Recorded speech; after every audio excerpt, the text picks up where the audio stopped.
I look skinny.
One second, okay.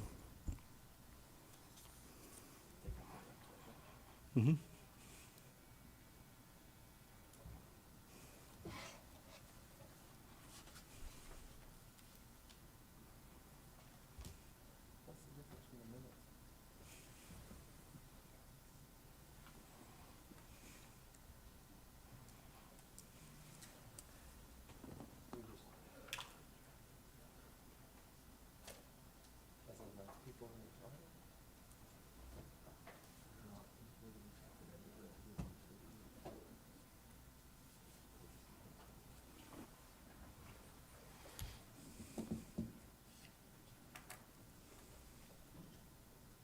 Good.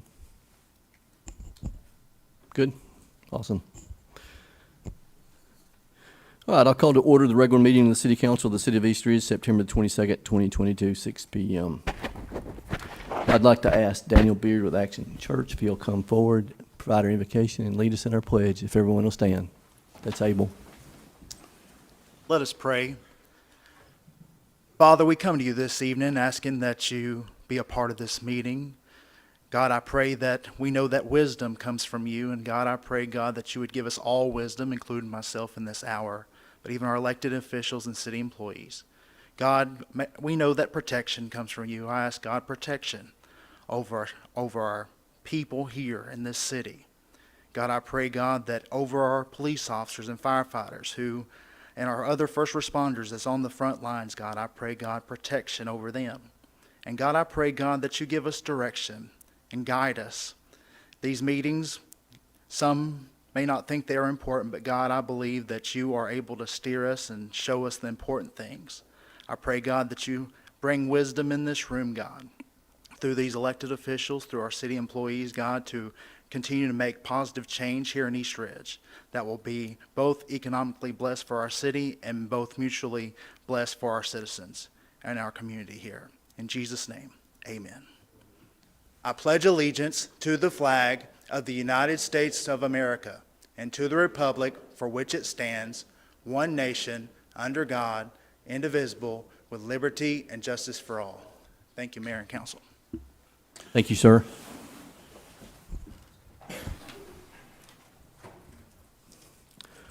Roll call, Ms. Middleton.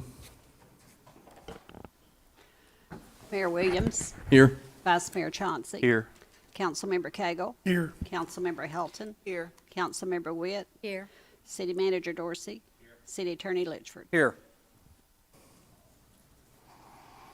All right. I assume everyone's had an opportunity to review the minutes of the September 8th, 2022 council meeting. I'll entertain a motion. Motion to approve the minutes. Second. A motion approved by Vice Mayor Chauncey and a second by Councilmember Cagle. Do we have any discussion? I see none. Roll call, Ms. Middleton. Vice Mayor Chauncey. Yes. Councilmember Cagle. Yes. Councilmember Helton. Yes. Councilmember Witt. Yes. Mayor Williams. Yes. All right, we'll move to the next items, communications from citizen. This is an opportunity for any citizen to come forward and address the council with any questions, concerns, accolades, and each person will have 5 minutes. No one signed in? Okay. If there's anyone in the audience that would like to come forward, now is your opportunity.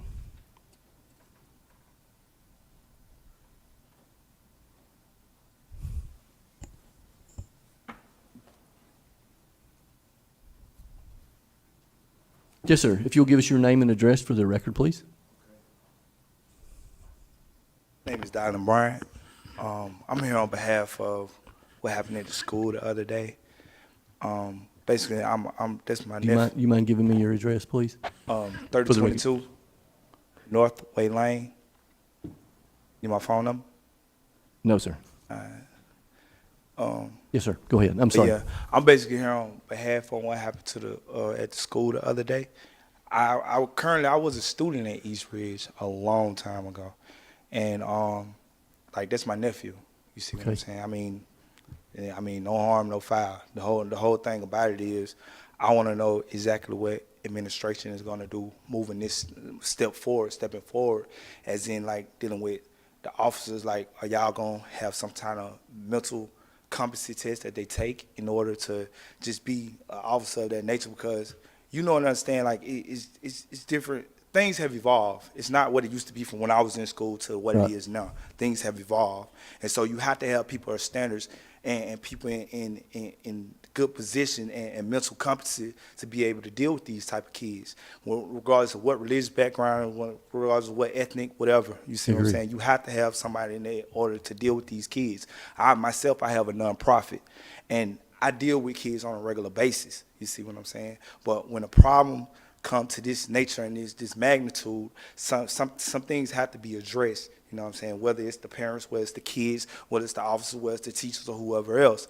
We all know that how the education system has took like a downside these past couple of years and stuff.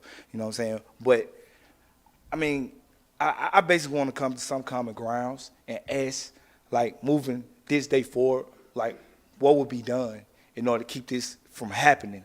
What would be done in order to keep this situation from just blowing up bigger than what it is? You see Right, what I'm saying? right. And I'm not trying to overstep my boundaries with the police department or anybody else. I'm not looking to interrogate or getting no investigation or nothing. I just want to know, moving forward, will it really be like a level of, how can I say, understanding between the students and between the officers that work at the schools or wherever else, because they have outside games and stuff like that. You have patrol officers for outside games and stuff. So how would that be addressed, and how would the situation be handled in a diplomatic manner, should I say? Right. Yeah. So, totally agree with your comments. However, the specific instance you're referring to is with the Hamilton County Sheriff's Department. Right. Our officers, right. We do not have officers over there in the school, so that matter has to be addressed with the Hamilton County Sheriff. And I've got the police chief and the assistant here. If you would like to come and add any content to that, but that's with the Hamilton County Sheriff's Department and the Hamilton County Department of Education. That is right, Mayor. In East Ridge schools, the East Ridge Police Department does not have officers in those schools. We did respond to the county officers' call for assistance. We were there, everything was over. One of our officers actually took the young man to the bathroom to help him wash out his eyes because he had been maced. We did make the arrest. Our officers never put their hands on him. And I'm not trying to lay off on anybody else, but that was a county deputy. I just know dealing with these situations is a touchy matter too. You see what I'm saying? So Right. that's why I'm trying to It execute is. it the best way that I can, and where all parties will kind of be settled and Right. everything be handled kind of firmly. And outside of the school, I don't know if you want to comment, but do y'all go through training in this type of situations? And Yes, sir. Part of our post-mandate training is de-escalation, and we do that every year. so, yeah, so if you want to address the specific incident, then that's out of our jurisdiction. That was Hamilton County School and the Hamilton County Sheriff's Department. But just speaking for all officers, with all due respect, just speaking for all officers, like, okay, you said that y'all do go through a form of training, as in like dealing with hands-on, like dealing with incidents and stuff like that. How often do y'all have like, should I say, like officers, like, let's say, you know how some officers bring their problems from home and bring them to work. Do y'all have counselors and stuff that come in and evaluate these officers and stuff like that on a month-to-month, not month-to-month, every six months to a year, let's say? We do not. Every officer, when they're hired, goes through an evaluation, psychological evaluation that's post-mandated, and obviously they have to pass that. But as far as regular psychological evaluations, no, we don't do that. I don't know that of any agency in the entire country that does something like that. But that might be something to look into, because over the course of time, when people see certain tragedies, when people see certain things that take effect on a job, it could be dealing with fire department, it could be with ambulance, it could be with whoever. It pretty much initiates some type of psychological trauma from whatever they've seen, whether it's somebody that got killed, whether it's somebody that got any type of area. You see what I'm saying? It could be traumatizing. So I'm saying, like, in relations to this, would it be a problem if some kind of program came into effect for officers, as to whereas they have throughout the 6 months they work, 18 months for however that matter? Because just one evaluation when they first start on to whenever they retire, they don't have one. Like, that's kind of. Yeah, I mean, that's something that the city manager would like to investigate and think about. There's things They like that report we to- can, Go we ahead. can also have discussions with the police department on. In addition, I do know that shift supervisors will sometimes look at the body cameras of certain incidents as they happen.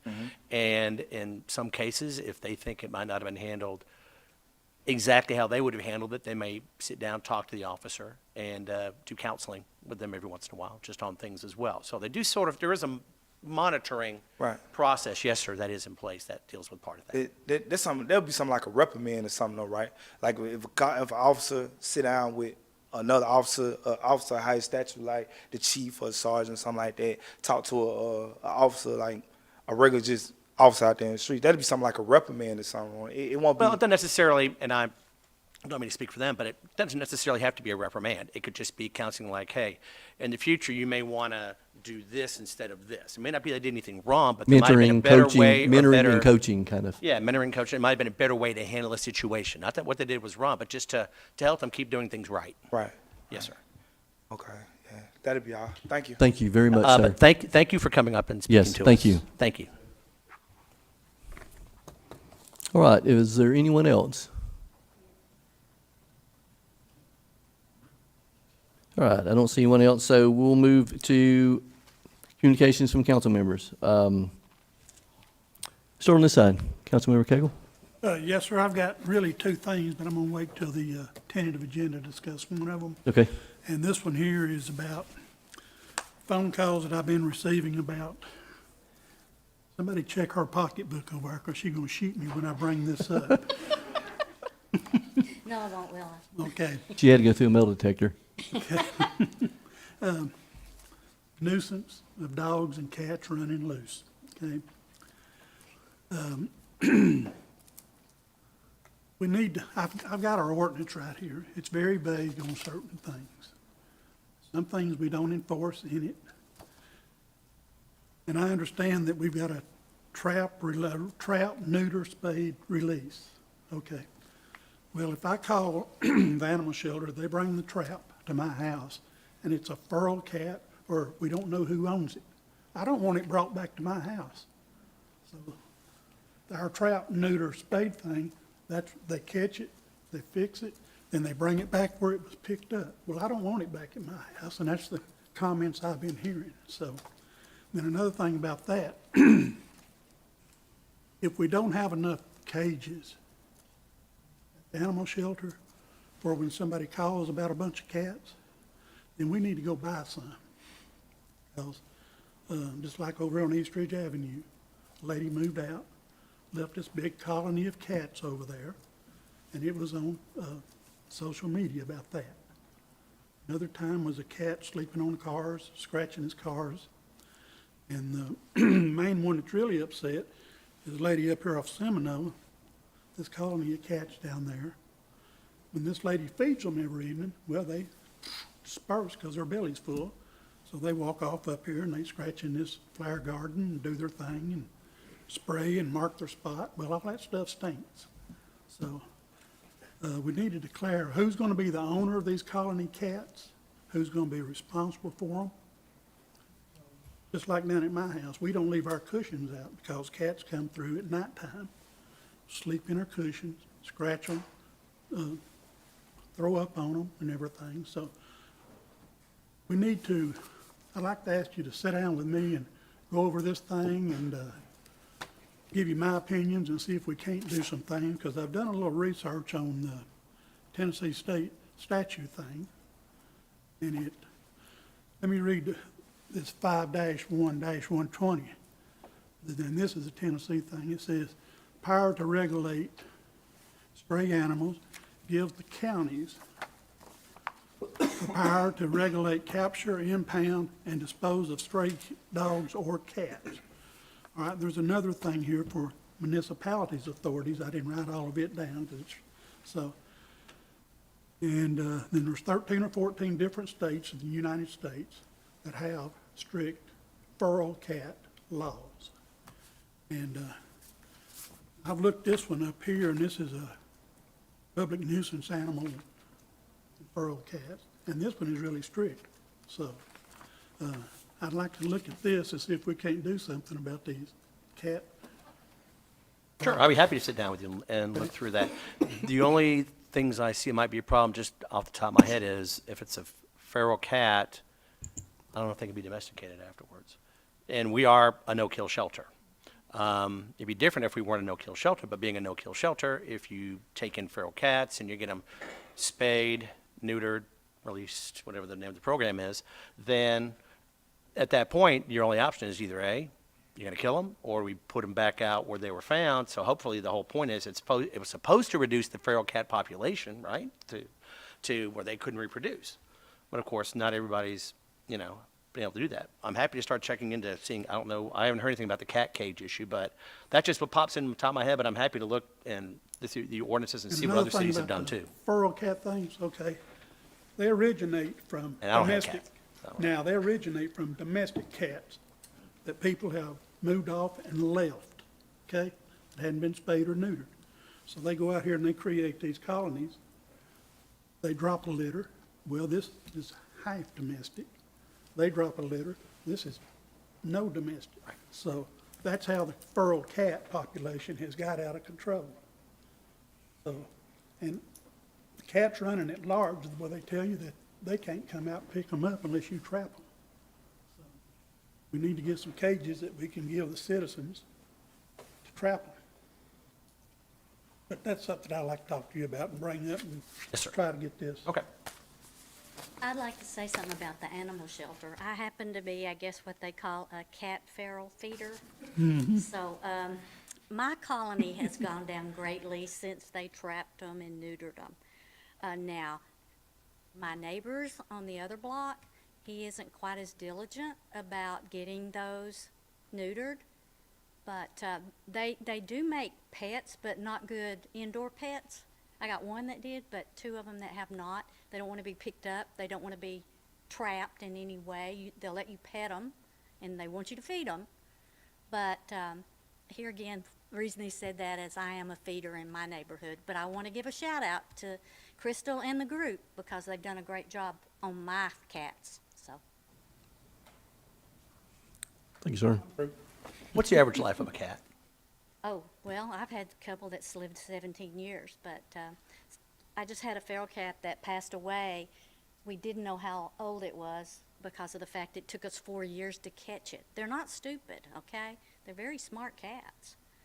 Took Crystal and them 4 years to catch it, but it did pass away the other day, so I called Crystal and let her know.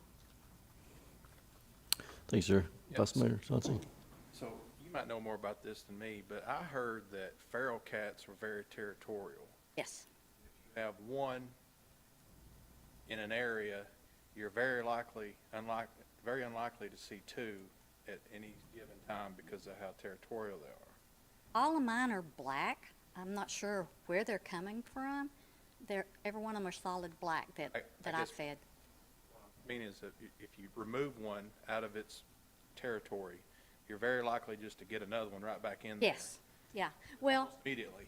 like I have. But if you bring the one back, you're very unlikely to see a second because of how territorial they are. Well, what I found with Midnight is when they brought Midnight back, he didn't want any other cats around, so he would run them off once he got fixed.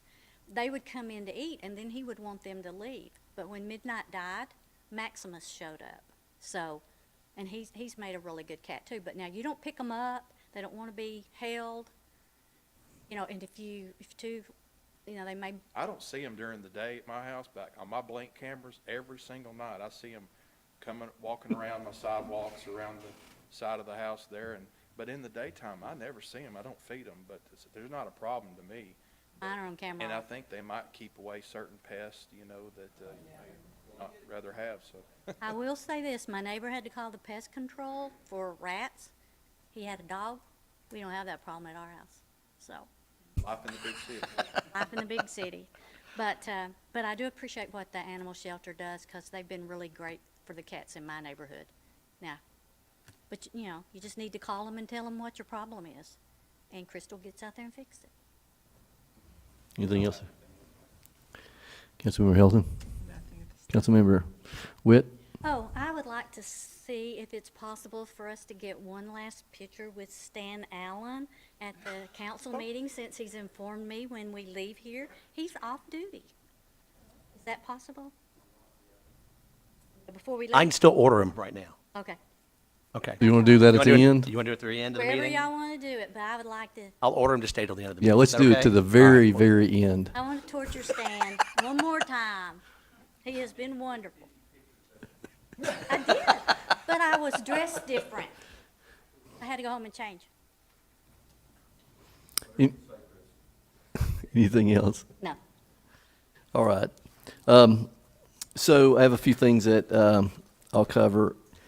Some past events I want to go down the list from. Save a Lot. So I don't know if you've been there or not lately, but Save a Lot hosted a re-grand opening for East Ridge location a couple weeks ago to the newly renovated store. They've spent a $250,000 investment, including easier to shop store layout, new produce fixtures, lighting, upgraded decor, signage.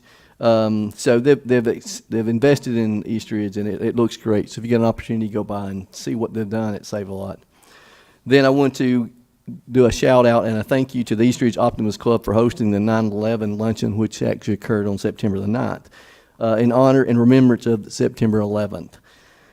That ceremony allows us to honor our first responders who serve East Ridge daily by naming an East Ridge officer and East Ridge Firefighter of the Year.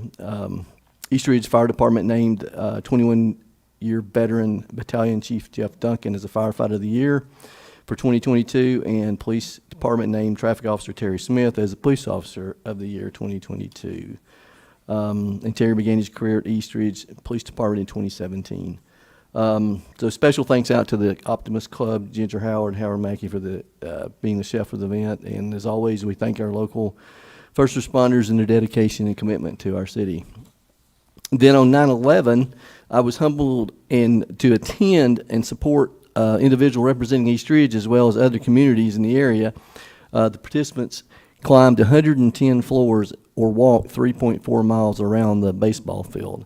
Again, that was the stair climb at AT&T Field. I wanted to thank the East Ridge Fire Department and East Ridge Police Department for their commitment and dedication in that event.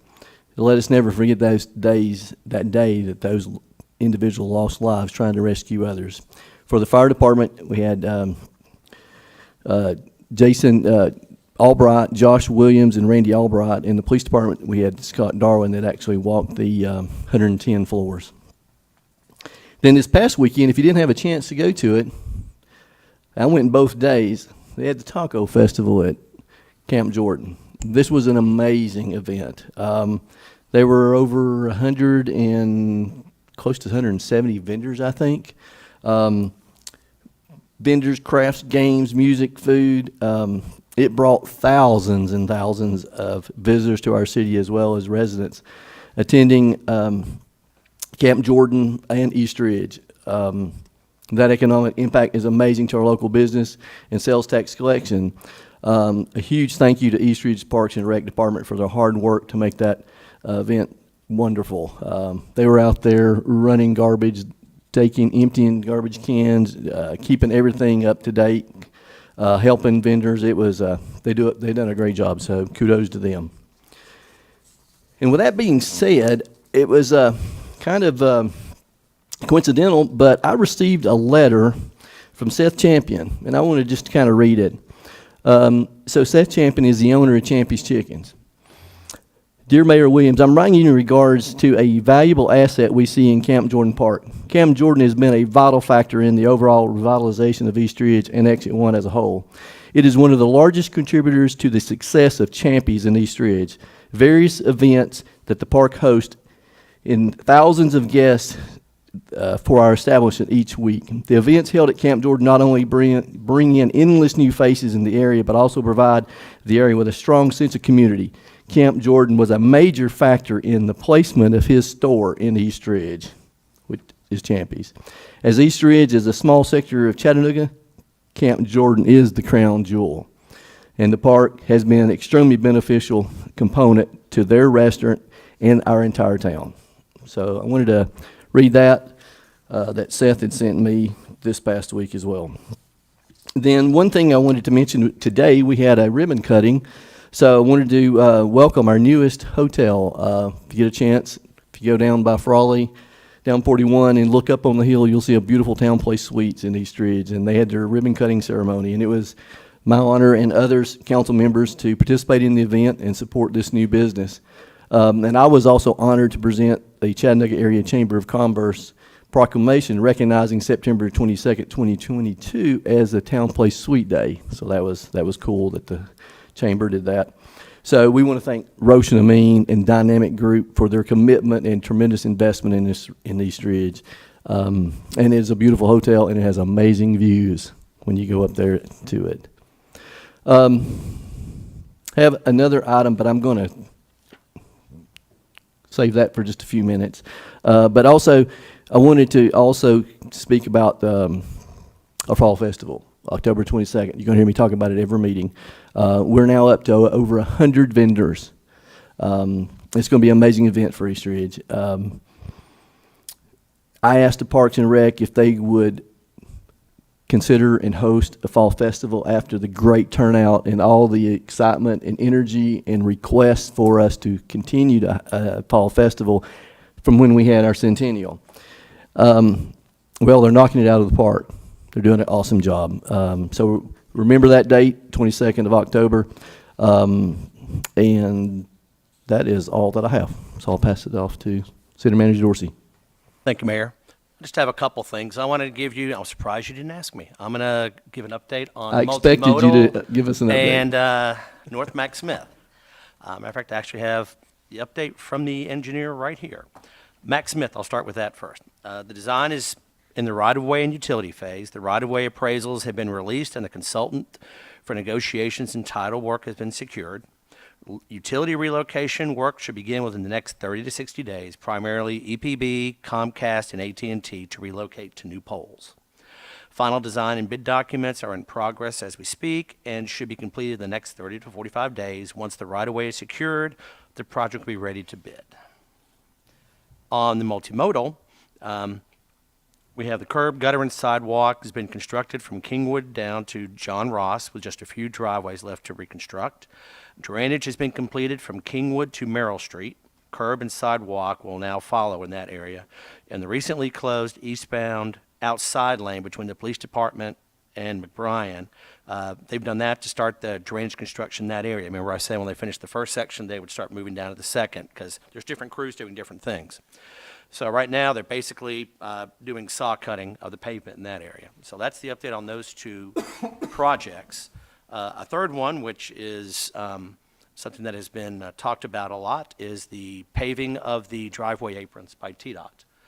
They're supposed to do that the first week of October, which is coming up very soon. And that would be at Tombras and Ringo Road, North Moore at Ringo Road, and McBrien at Ringo Road. If you remember, last year, we were able to have them pave the north side with some of the aprons we had at Spring Creek, McBrien, and Belvoir, I think it was. So we're glad that's finally coming because it's very bone-jarring on your cars when you go through there. We've been trying to work with Tdot for quite a while on this. We know citizens are pretty unhappy about it, and we've been on them because this is a state highway. It's not a city road.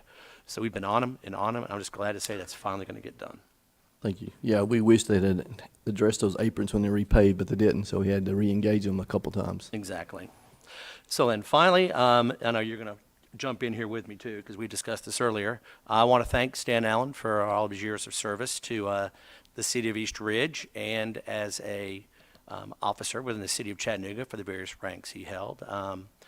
Our cities are better for what you've done for us, and we just really, really appreciate your service, your dedication, and everything you have done to make all of us safer.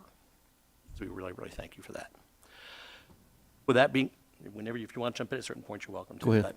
But, after that, if you remember at the last meeting, I introduced Clint Usselton, who as of sometime tomorrow will be the new police chief. May have a couple hours yet, we'll see.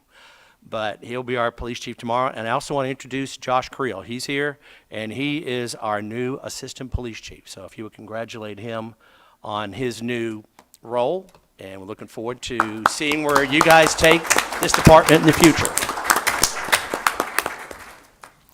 Well, I didn't want to rain in on your thunder, and you pretty much said everything that I was going to say. But I will say it's very sad to see Chief Allen leave. But we're very happy for you to transition to your retirement. We wish you the very best, and thank you for your tremendous service, dedication, and leadership of our police department. Likewise, I welcome incoming Chief Usselton, Assistant Chief Creel, and CID Lieutenant Beck. We welcome them to your new roles. We know our city will be served well under your guidance and your leadership, so thank you. And you're still chief, so you got to wait and stay because Audie wants pictures, so you can't go anywhere. So that's all I have, Mayor. Thanks, sir. All right.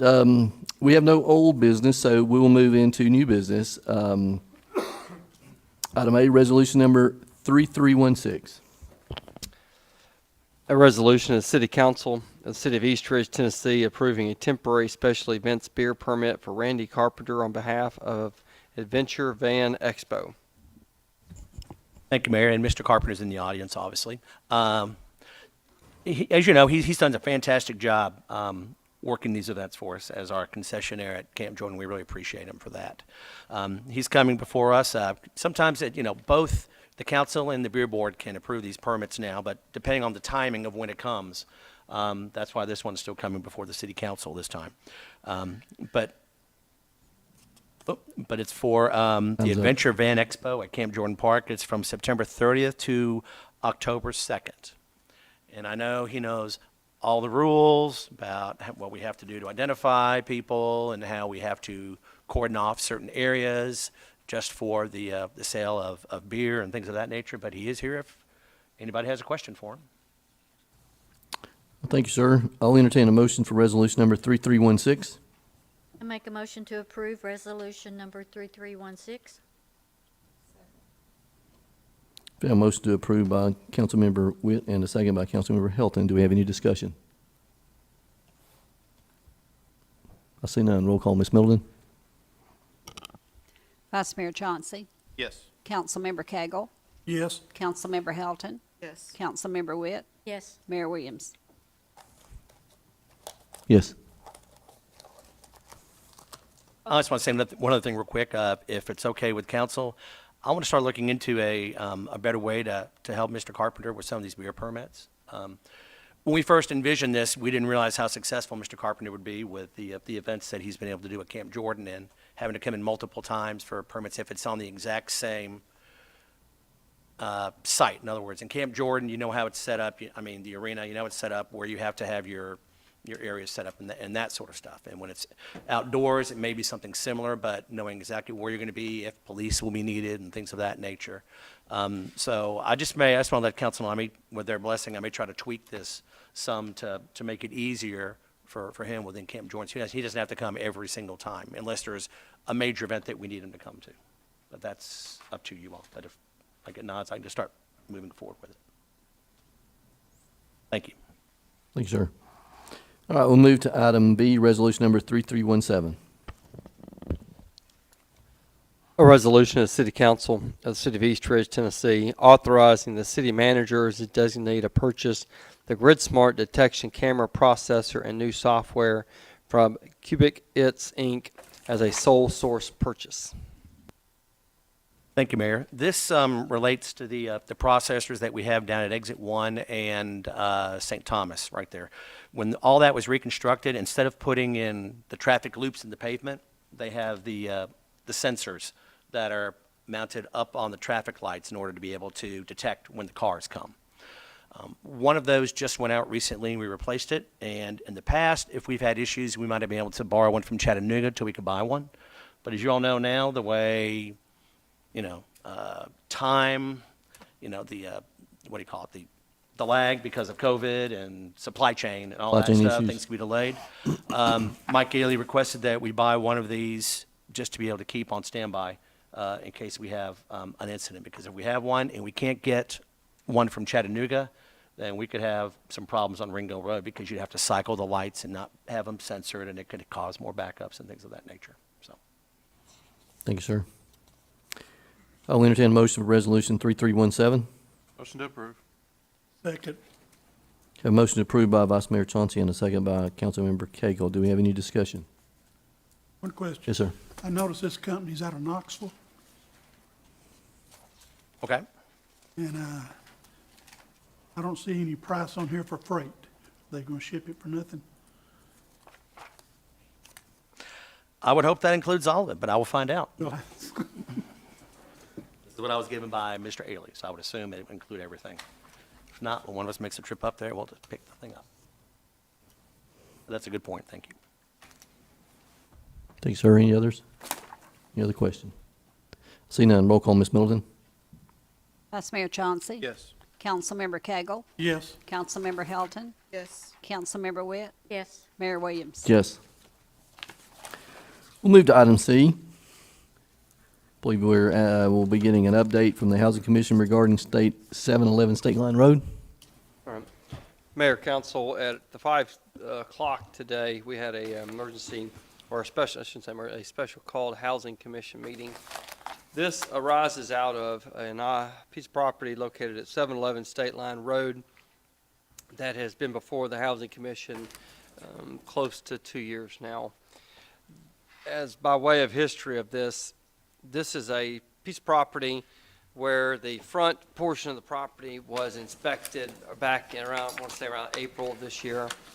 Cleanup efforts were commenced to bring the front part of the property up because the Housing Commission bifurcated the cleanup process on the front and the back.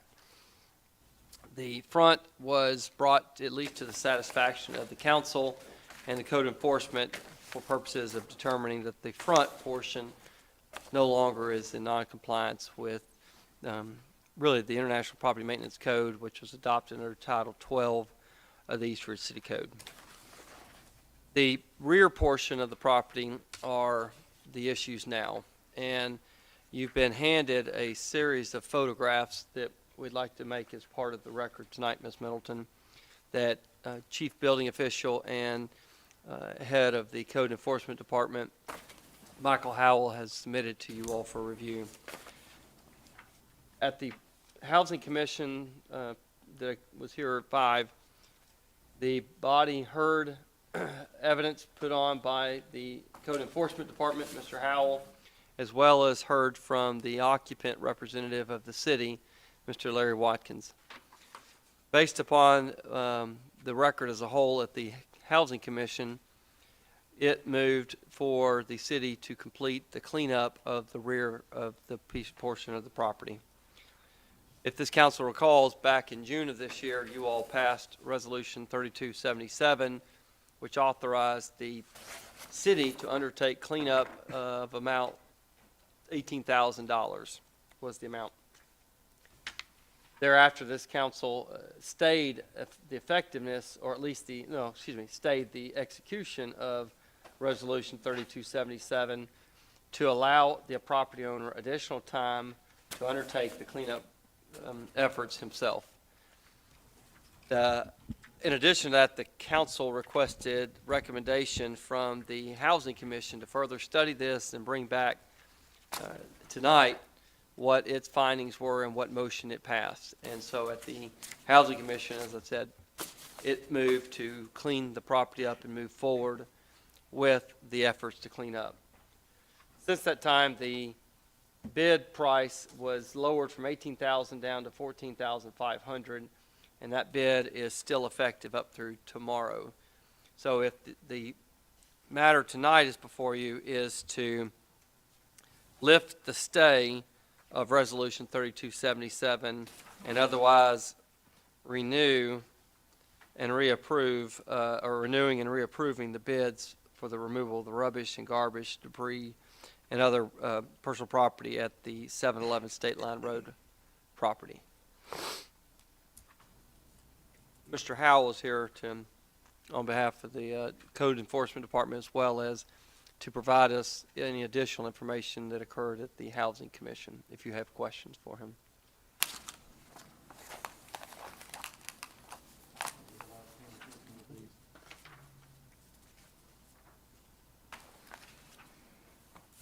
How long were these pictures taken? Friday, last Friday. I should add, I'm sorry, that's a great question. On the planning, or the Housing Commission last Wednesday, wanted to give it one more opportunity and not just assume that there was a non-compliance in the rear portion of the property. There was a request to the property owner to inspect. That request was denied. And so the city undertook, under the applicable code, to do an administrative inspection warrant. That warrant was issued. It was signed by the judge here on Friday, mid-afternoon on Friday.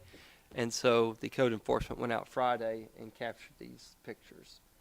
At the Housing Commission, there was no additional evidence provided, either through photographs, of what actions were taken from last Friday to the present with respect to the cleanup.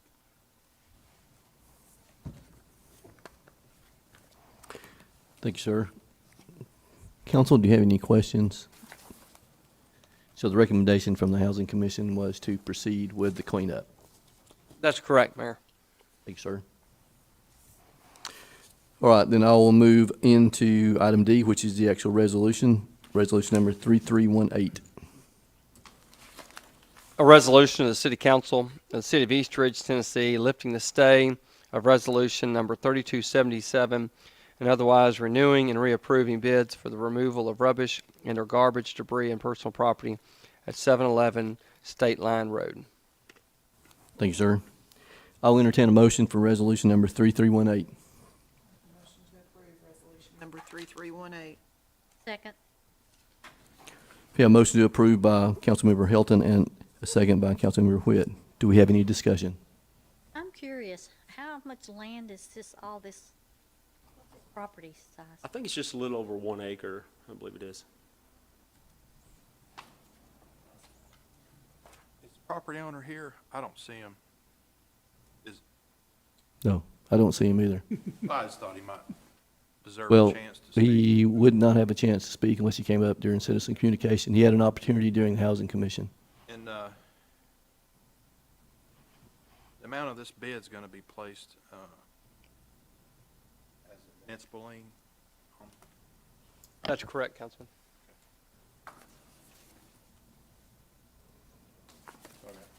Any other discussions? I see none. Roll call, Ms. Middleton. Vice Mayor Chauncey, Yes. Councilmember Cagle, Yes. Councilmember Helton, Yes. Councilmember Witt, Yes. Mayor Williams. Yes. Resolution 3318 passed.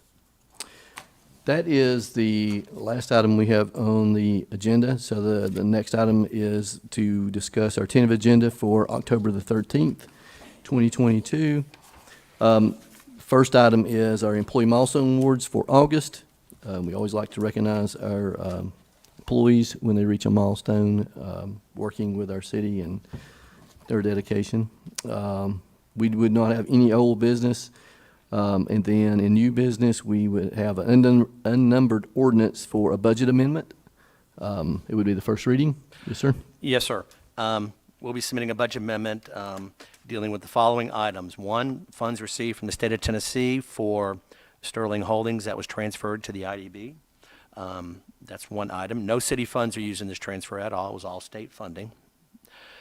Purchase of another vehicle for the police department for replacement of the vehicle that was totaled when a car was hit by an impaired driver. This was not a Dodge Charger. This is one of our nice new Interceptors. We received $42,500 from Public Entity Partners for this car, but the new price of these vehicles, you just found out last week, has gone to over 50. And just it's crazy. An increase in the sanitation fund, for which you all helped us approve at the last meeting, dealing with the repairs for truck number 26, and the amount that Mr. Cagle helped me with, not to exceed $20,000. So those are the items that we are planning for the budget amendment at this time. Thank you, sir. Any discussion on this item?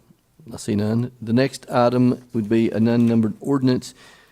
HC Realty and Park Ridge Medical Center, Inc. abandon a portion of Peck Drive, tax map ID number 169C-C-001.01 and 169C-C-004. That's a lot, isn't it? It is. So this Should make him read it, but I don't. I should do the have it. attendance. So this portion of Peck Drive is off the Spring Creek Road. It's approximately 50 foot by 362 feet. It's a really odd road there which actually, it dead ends at I think where the ambulance drop off is at. And I believe there's a non-exclusive easement right on the remaining property back there. So HCA Realty and Park Ridge Medical are wishing to abandon this portion right away. Thank you, sir.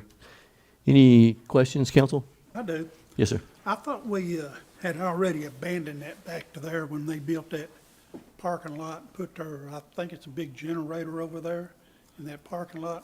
And then when they built the extension onto the emergency room thing, I thought we had already abandoned that road.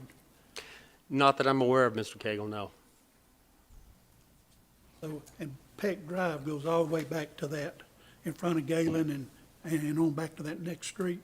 It does. So Peck Drive dead ends at a certain point by the cooling towers, which you're referring to there, and then you have the Peck Drive behind the 935 building. It is back in that area, which will remain open. This is just a small portion in the front area. We're just abandoning it from Spring Creek Road to the emergency room entrance. Basically, yes, that's all the city has right there, is that small portion of right Yeah. of way. Because all three sides now are owned by the hospital. A They long time are. ago, it might have been different property owners, but since it And- owns all of that, and it's. And maybe that was Yeah, part that was city abandoned, street. I don't know.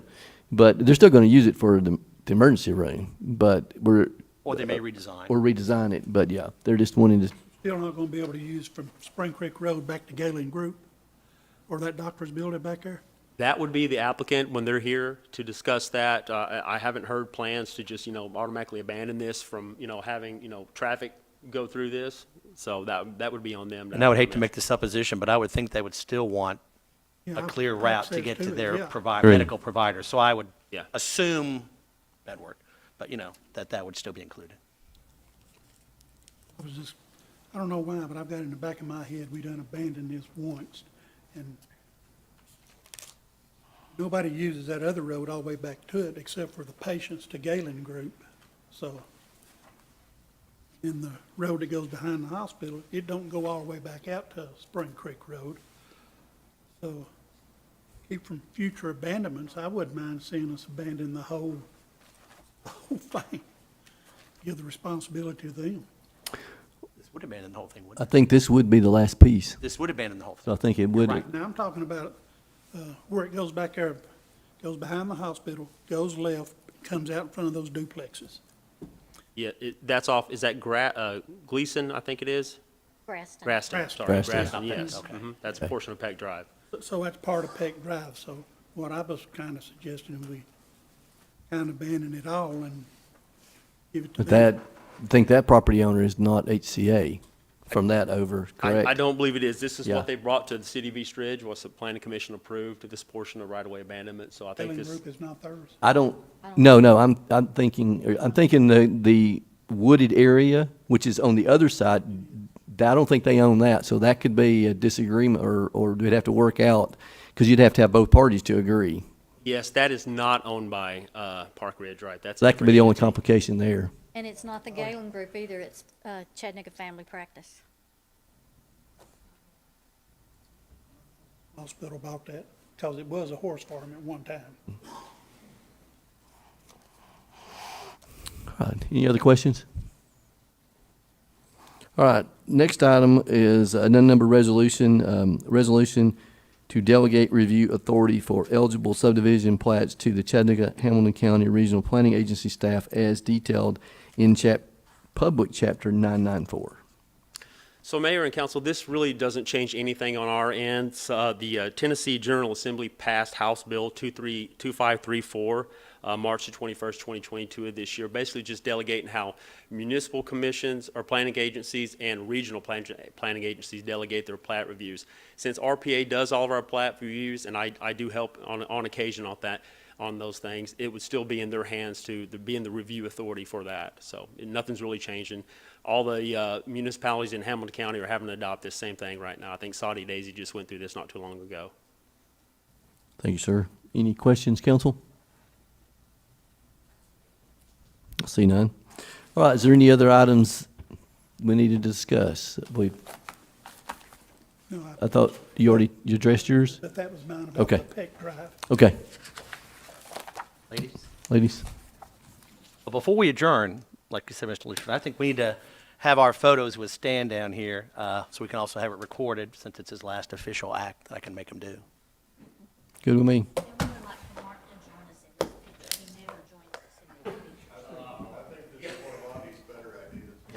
I'd say, why don't we go ahead and adjourn and just record, and then, so we don't have to come back up here and formally do an adjournment. Well, I'll defer to Mr. Litchford on that one. No, we won't. That's This fine. meeting is adjourned. Thank you. Have a good evening.